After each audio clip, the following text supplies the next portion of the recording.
if you don't deal with it early, it can become a much bigger issue in your relationship. And so we want to look at that today in a kind of detailed way. And we've got some friends in the audience who've been really forward about that, and we want to look at that. And first up, we have Amy and Scott, who are really about squeaky clean versus clutter unseen. Here's the deal.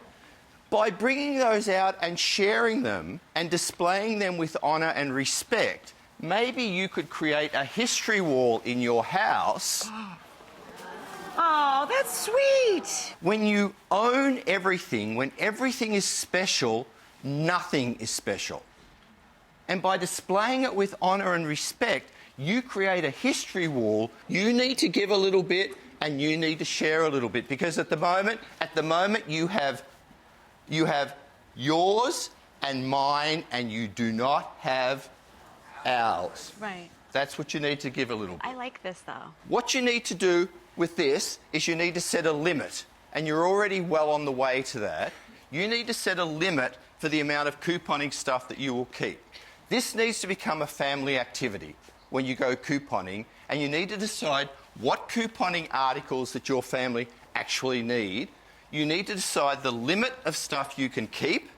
When you get to that limit, you can certainly keep couponing, but the excess stuff that you get, you donate. Oh, yeah. We do. We donate it to family. So public space, private space, work on that. Honouring and respecting the treasures, set limits, couponing as a family activity. This is the tidier and the collector, and I love this story as well. 300,000 Americans are retiring every month. Wow. Yeah, so this is a very common story. And again, there is a technique here that I use with many couples, and it's called keep the best, let go of the rest. And so what I normally do here with the collection, and the terror of losing a collection is enormous because it's so emotional. So let's just try this. What I'd love you to do is very quickly grab 3 of your best of the best cars here. Grab 3 to 5.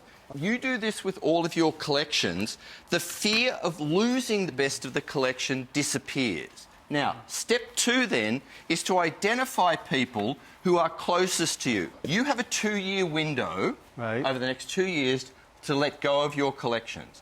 So you get a calendar in front of you and you think of important dates. For example, Christmas, Hanukkah over the next year is this period. You start marking up important dates, birth dates, that kind of thing. And then you think of people who've come into your house who have admired collections, who have birthdays coming up, and you start then looking at passing on the rest of your collections to family members, to loved ones, to people who you love and adore. The love that you have for them isn't lost. The treasures, the best of the best come with you, and this amount will easily fit into the condo that you're moving to and have pride of place.